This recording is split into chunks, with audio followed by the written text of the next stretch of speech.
has been ignored and Hindus are still begging for mercy there. India now needs to intervene to save the Hindus of Bangladesh. अस्सलाम वालेकुम जी, welcome back to my channel. Hope आप सब बिल्कुल ठीक ठाक होंगे। मेरा नाम स्मैन है, आप देख रहे हैं स्मैन रिएक्शंस।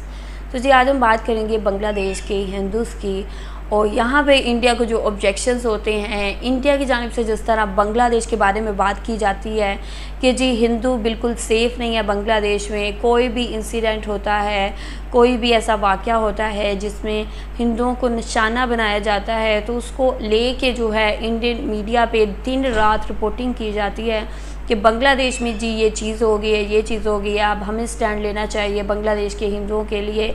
लेकिन साथ ही मैं बात करूँगी मुस्लिम्स की जो कि इंडिया में रहते हैं। मुस्लिम्स की अगर बात की जाए, वहाँ पे मुस्लिम्स की जो लाइफ है, वहाँ पे मुस्लिम्स को जिस तरह डिस्टर्ब किया जाता है, जो चीज़ें मुस्लिम्स के अगेंस्ट होती हैं और जो डिस्क्रिमिनेशन है हिंदू और मुस्लिम में इंडिया में, और जिस तरह फसाद आए रोज़ बर्पा किया जाता है कि अब जी मुस्लिम्स ने ये कर दिया, वो कर दिया, तो कोई ना कोई ऐसे कंट्रोवर्सी आप लोगों को देखने को मिलती रहती है, जिसकी वजह से साफ पता चलता है कि मुस्लिम्स उधर काफ़ी परेशानी का शिकार है, उनको काफ़ी परेशान किया जाता है।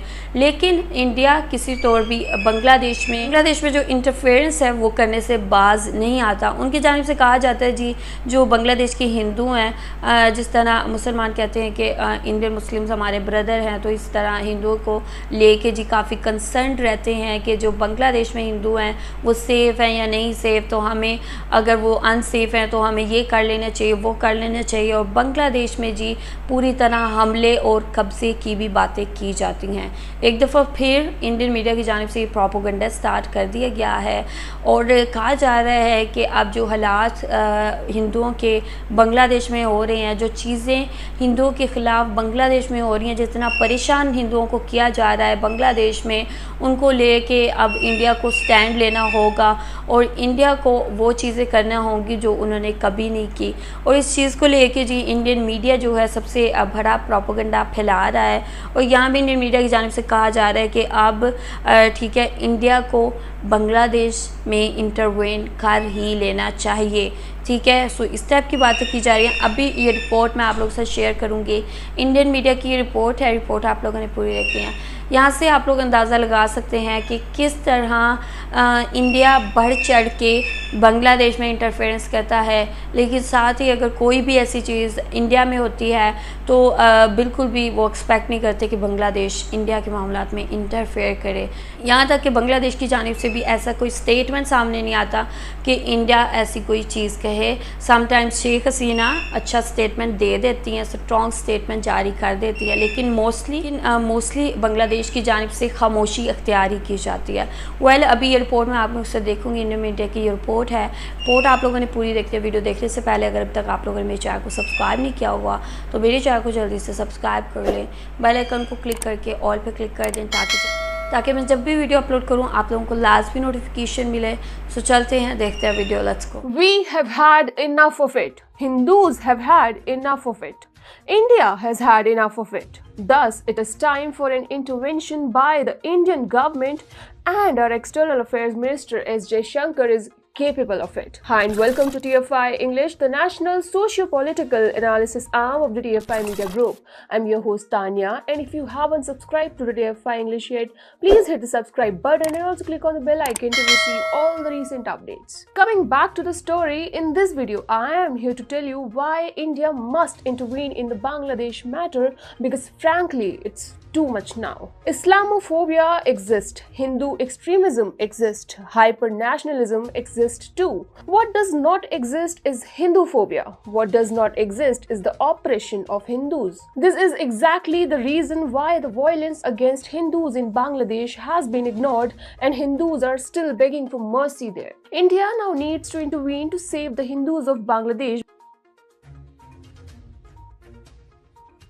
If the reports are to be believed, the Hindu community launched a protest march on Friday to condemn the ongoing killing of Hindu teachers and rape of Hindu women in Bangladesh.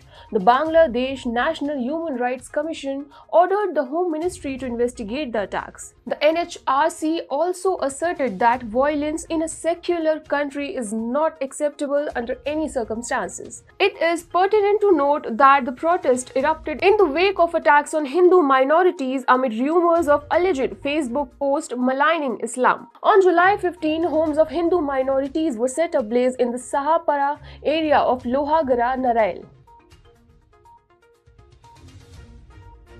Mind you, it is not the first report of oppression of Hindus in Bangladesh, but it has always been a concern for India. Earlier in March this year, a mob had barged into a Hindu temple to vandalize idols and cause damage to the temple premises. The mob also assaulted people present inside the temple. Talking about the previous year, 2021 was an year of blood, tears, fear and atrocity for Hindus in Bangladesh. Durga Puja, the biggest Hindu festival celebrated in Bangladesh, witnessed Islamist mob ravaging the Hindu pandals and mandaps, desecrating the vigrahas and creating chaos that killed 4 people and left hundreds injured. As per a report released by Bangladesh Jatiya Hindu Mahajot, 301 Hindus were hacked to death in 2020 and 2021, while 152 were killed this year alone. Shockingly, the Hindu community was attacked 1,898 times in 2021, which has increased 300 times this year compared to 2020. Moreover, 2,130 Hindu idols have been vandalized by Islamic radicals in Bangladesh in 2021. Islamists attacked 273 temples in Bangladesh in 2021, which is quite larger than 2020.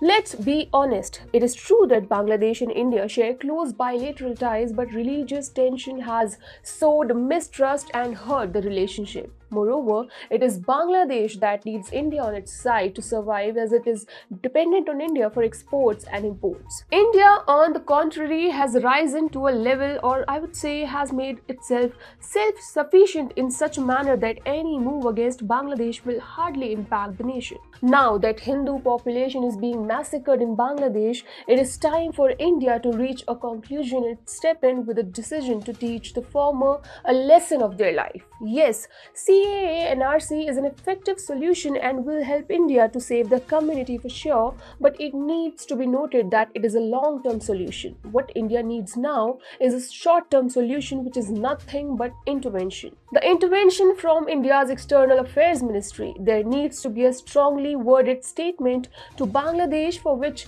External Affairs Minister Dr. S. Jaishankar is quite popular. It is high time that India tells Bangladesh that it is aware of the ongoing violence against Hindus in the country. It needs to tell Bangladesh that if their Prime Minister is not able to find a solution to prevent the killings of Hindus in the nation, India will take action by means of economic sanctions. Moreover, it can also ask Bangladesh to take back the Bangladeshis currently residing in India. You see, India has all the advantages in the world to ask Bangladesh to stop atrocities against Hindus, and thus it should intervene to teach the neighboring country the lesson of their life. आगे report आप लोगों ने देखी है, Indian media की जानिब से कहा जा रहा है कि अगर बांग्लादेश काबू नहीं पा सकता, हिंदुओं को सेफ्टी नहीं दे सकता, हिंदुओं को सिक्योरिटी नहीं दे सकता, ऐसे में बांग्लादेश इंडिया को इजाज़त दे इंटरवेन की, और यहाँ पे जयशंकर की बात की जा रही है कि उनको इजाज़त दी जाए ताकि वो एक्शन लें, बांग्लादेश के अंदर इंटरफेरेंस करें, मदाखलत करें, एक तरह का इसको इंटरवेन करना इसको कब्ज़े के ज़मरे में ही आता है। लाइक आप किसी को इजाज़त दे दें कि आप आएँ और अपनी मर्ज़ी करें आप हमारी कंट्री के अंदर। सो इस टाइप की बातें की जा रही हैं कि जयशंकर को इजाज़त दी जाए कि वो आके अपना काम करें, एक्शन लें। अगर बांग्लादेश की जो लीगल एक्शन टीम है उनसे ये काम नहीं हो रहा। हालांकि यहाँ पे मैं एक और बात करूँगी कि हमेशा से हिंदुओं की जानिब से अगर कोई ऐसी चीज़ होती है तो बजाय उसके कि उसको कंडेम करने के, और क्योंकि लोग बहुत सारे लोग होते हैं जो कि ऐसे फौरी तौर पे भड़क जाते हैं, और जब भी इस्लाम की बात होती है, नबी पाक की बात होती है, तो लोग इस तरह का एक्शन लेने में बिल्कुल भी ग्रेज नहीं करते, ज़्यादा सोचते नहीं हैं। तो जी यहाँ पे अगर बांग्लादेश की पुलिस की जानिब से ऑलरेडी एक्शन लिया जा चुका था, अरेस्ट भी हो गया था वो बंदा जिसने वो पोस्ट लगाई, तो बांग्लादेश की पुलिस की जानिब से उनको अरेस्ट भी कर लिया गया था। लेकिन इसके बावजूद जो लोग भड़क जाते हैं उन्होंने इस टाइप का एक्शन लिया और वहाँ पे जी उनके घर को भी आग लगा दी, जिसके बाद जो है काफ़ी ज़्यादा हंगामा खड़ा हो गया और इर्द गिर्द के और अदर हिंदुओं के जो घर हैं उनको भी निशाना बनाया गया। तो यहाँ पे पुलिस ही एक्शन ले सकती है और मैंने देखा है कि शेख हसीना हमेशा जो है प्रॉपर एक्शन लेती हैं, चाहे वो हिंदू की बात हो चाहे मुस्लिम की बात हो। ज़्यादा यहाँ पे कहा जाता है, मुसलमानों की जानिब से कहा जाता है कि हिंदुओं की कोई भी इंसिडेंट होता है तो शेख हसीना ज़्यादा सख्ती के साथ एक्शन लेती हैं। लेकिन इस चीज़ को बिल्कुल भी इंडिया में एक्सेप्ट नहीं किया जाता और इंडिया की जानिब से अप्रिशिएट नहीं किया जाता कि एटलीस्ट शेख हसीना की जानिब से एक्शन लिया जा रहा है। और साथ ही हम इंडिया की जानिब से इंडिया की बात करें तो वहाँ पे मुसलमानों के साथ क्या होता है, वहाँ पे मिनॉरिटीज़ के साथ क्या होता है, उनको किस किस्म के मसाइल का सामना करना पड़ता है। वहाँ पे जी बुर्का एक अगर औरत पहन रही है तो उसको किस नज़र से देखा जाता है। कोई स्टूडेंट बुर्का पहन के स्कूल में जा रहा है तो उसके साथ क्या किया जाता है कि जी ये बुर्का क्यों पहना है इसने, इसका बुर्का जी उतारा जाए, ये स्कूल में बुर्का पहन के नहीं जा सकता, ठीक है। जबकि यही हिंदू अपनी हर चीज़, अपना कोई भी रिलीजियस जो भी पहनते हैं, ठीक है, वो सब कुछ कर रहे होते हैं बांग्लादेश में, लेकिन बांग्लादेश की जानिब से कोई एतराज़ नहीं उठाया जाता। तो यही फ़र्क है इंडिया और बांग्लादेश में। इंडिया जो है हमेशा फ़साद फैलाने की बातें करता है, अब ये कर लें, हम ये कर लें, हम तो हमारी तो बहुत बड़ी इकॉनमी है, हम तो ये कर लेंगे। वैसे यहाँ पे बांग्लादेश को बहुत ज़्यादा मोहतात होने की ज़रूरत है और बांग्लादेश को यहाँ पे स्पेशली डिफेंस अपना जो है उसको स्ट्रॉन्ग करने की ज़रूरत है, ताकि इंडिया की जानिब से किसी किस्म की मुदाखलत अगर बांग्लादेश में होती है तो उसको फौरी तौर पे रोका जा सके।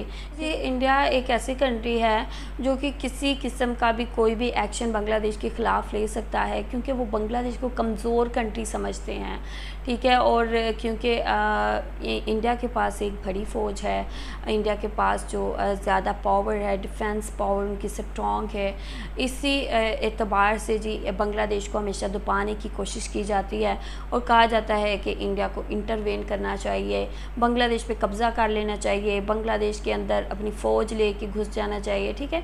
तो इससे पहले भी इस टाइप की बातें हो चुकी हैं जब दुर्गा पूजा का इंसिडेंट हुआ, ठीक है।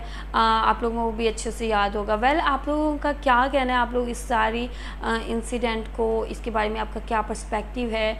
इंडियन मीडिया की जानिब से जिस तरह प्रोपेगेंडा फैलाया जाता है और प्रोवोक किया जाता है, ठीक है, हिंदू और मुस्लिम के फसाद को जी प्रोवोक किया जाता है कि बांग्लादेश में ये चीज़ होनी चाहिए, बांग्लादेश के साथ ऐसे करना चाहिए इंडिया को। आप लोग जो भी कहना चाहते हैं आप लोग बता सकते हैं कमेंट सेक्शन में। वीडियो को आप लोगों ने लाजमी लाइक करना है, लाइक का बटन सामने उससे जल्दी से क्लिक कर दें। वीडियो को लाजमी शेयर करना है अपने फ्रेंड्स और फैमिली के साथ। मेरे चैनल को सब्सक्राइब नहीं किया हुआ तो मेरे चैनल को जल्दी से सब्सक्राइब कर लें, बेल आइकन को क्लिक करके ऑल पे क्लिक कर दें, ताकि जब भी वीडियो अपलोड करूँ आप लोगों को लास्ट में नोटिफिकेशन मिले। अगर आप लोग मुझे फॉलो करना चाहते हो तो आप मुझे इंस्टाग्राम और फेसबुक का पेज है, वहाँ पर जाके मुझे फॉलो कर सकते हैं। So I will see you guys, till then take care, अल्लाह हाफिज़, बाय बाय।